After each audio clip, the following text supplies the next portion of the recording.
Pleased to meet you. This is Fixed and Folded, the knife review channel for the casual knife collector. I'm Cody, and today I'm going to be reviewing the Crkt M21. It's a big knife, and it's good. I got this one from Bass Pro Shops in Calgary, Alberta for $125 Canadian.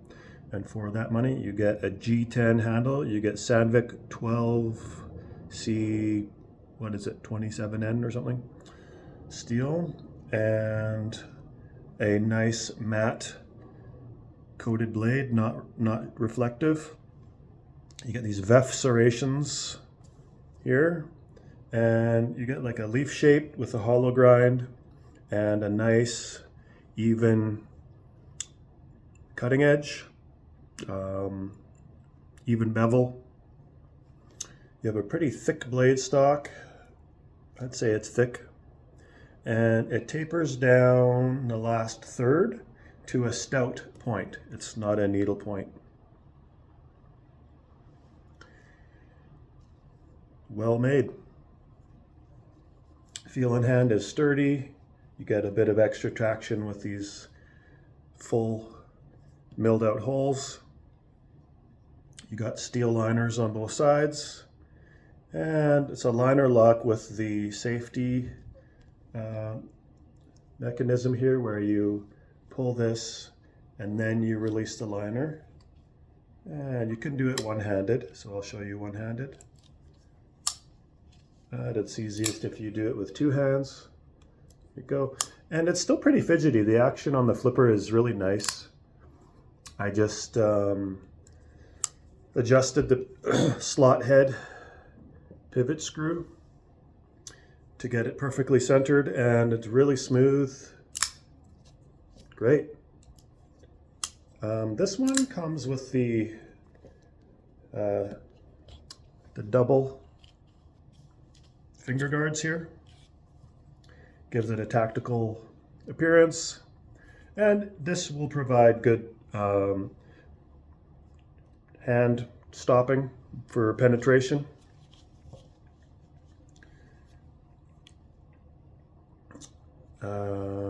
You have a four-way adjustable pocket clip, and it defaults to the tip down carry. And I don't use a pocket clip for me, but it's a nice low profile clip. Not a full deep carry. It's this much up from your pocket. This is the default position from the box, and I find it's really comfortable in the hand, so I'm not gonna move it.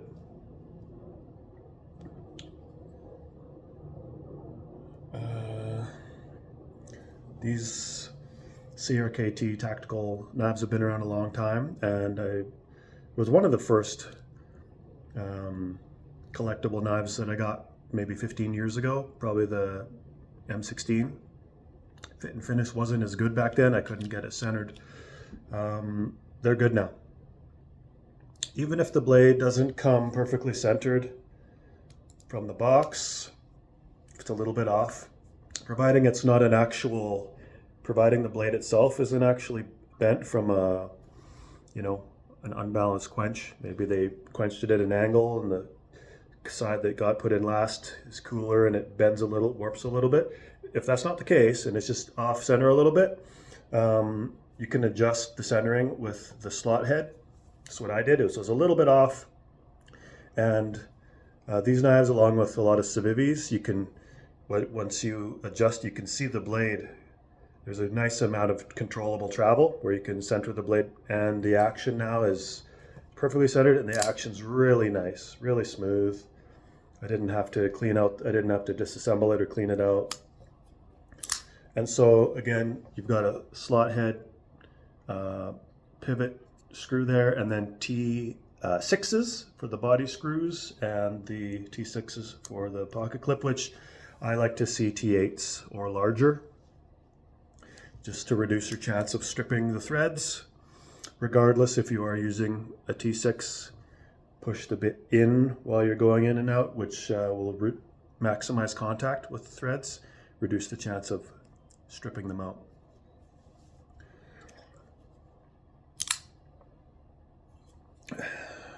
The weight is on the heavy side.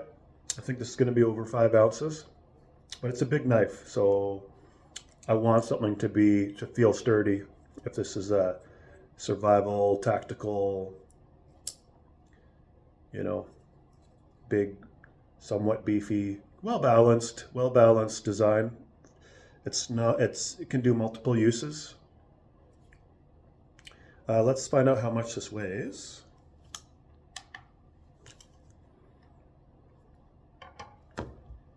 Aha, 6.6 ounces. So that's good for a knife this big.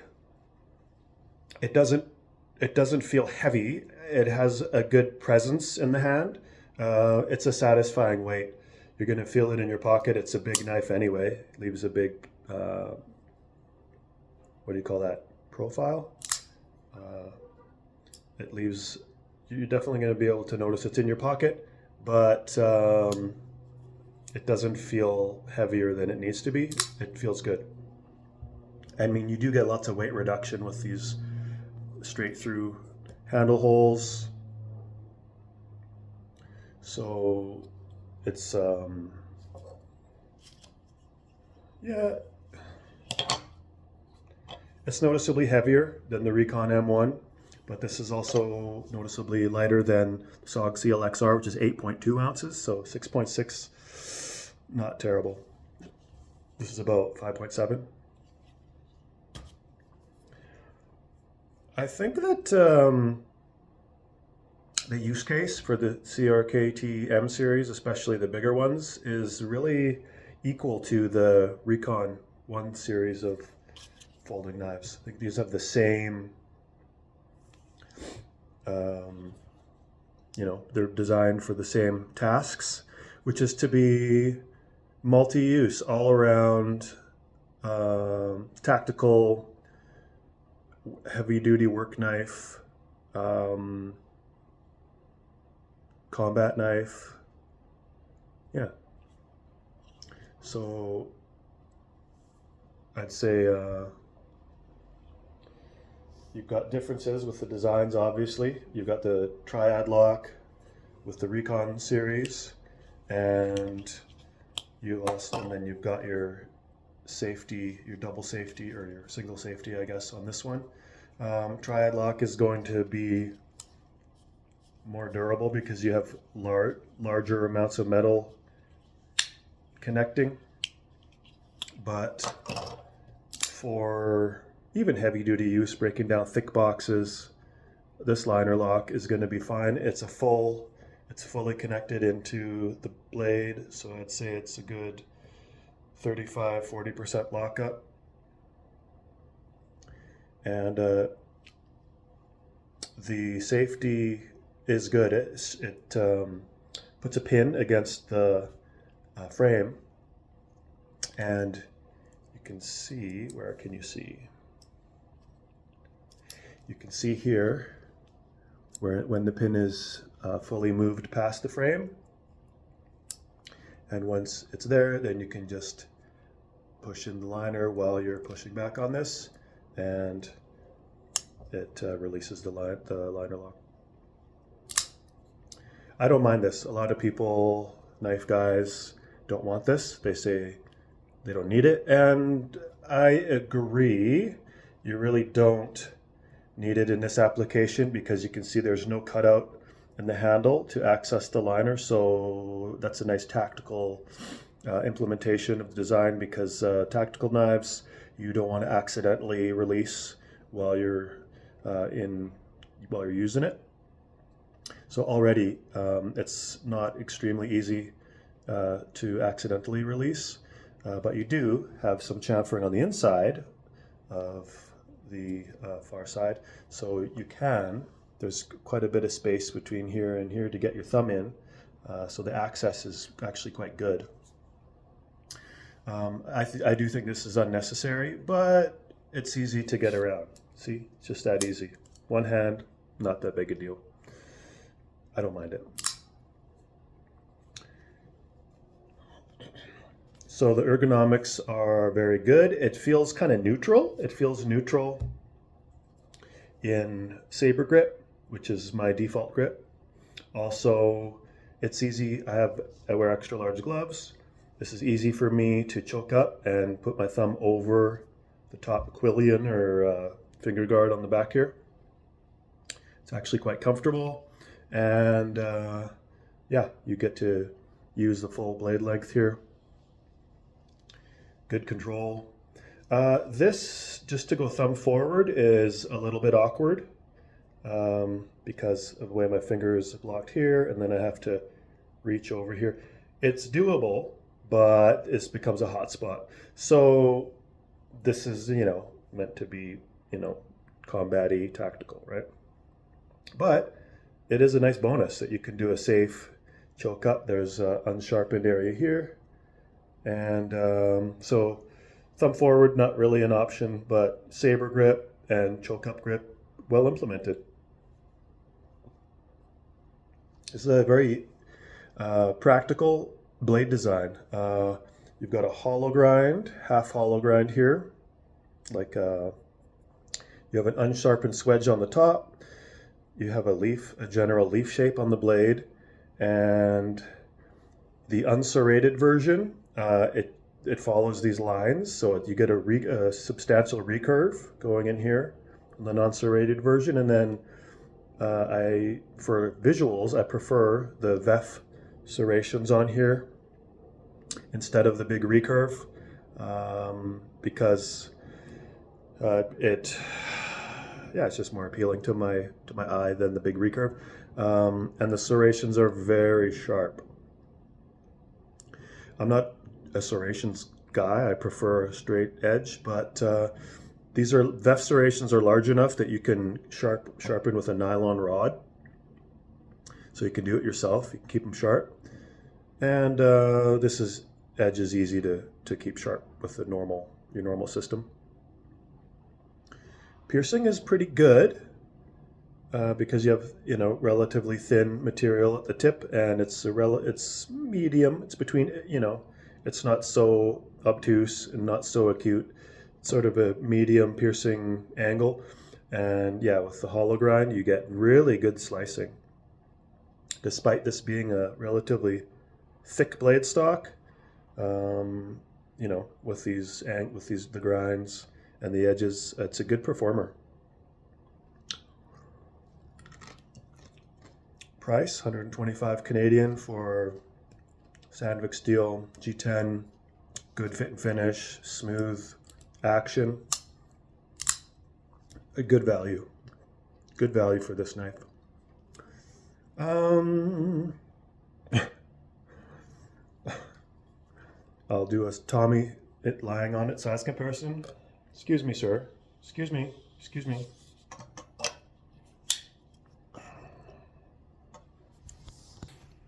And so I've got my medium-sized knife here that I can fit all my fingers around. I can wear extra large gloves. This is the size of a Benchmade Bug Out Paramilitary 3. Go to full size, which is Paramilitary 2, and then you go a size up from that in terms of blade length. So you got the Crkt M21 there, and it's about the same dimensions as the Recon series. I would say they're direct competitors. So you get an idea of how big these are. So what would I rate this out of 10? For the price, for 125 Canadian, where is this made? US patent. This doesn't say where it's made. Probably not USA, but maybe. I can't say where this is made because I don't know. So if you want to make sure you buy something from the country you live in, well, maybe do some research and find out where this is made. I buy knives from everywhere. If it's a good knife, if it interests me, I'm going to buy it. So just visually, I prefer a more dagger shape, like not so much of a leaf shape, a bit thinner, like the M16 series. So visually, I don't love the blade shape, but that's subjective, right? And I can't fault that for given out of a 10. In terms of utility, tacticalness, like with the flat, the non-reflective finish and the size and the overall design, I would want to give this a 10. Yeah, I might have to give this a 10. This, people complain about this, saying that it's unnecessary and it's annoying and it's not fidgety, but no, I'm not going to dock any points from this extra safety mechanism because it doesn't take long to get used to it. And the action is nice and smooth, no lock stick, no button stick. I have to give this a 10. For me, I'm going to give this a 9 out of 10 for me, just because subjectively, I don't love the visuals of this, but it's actually a 10 out of 10 knife. All right, that concludes my review of the Crkt M21. Have a great day. I will talk to you soon.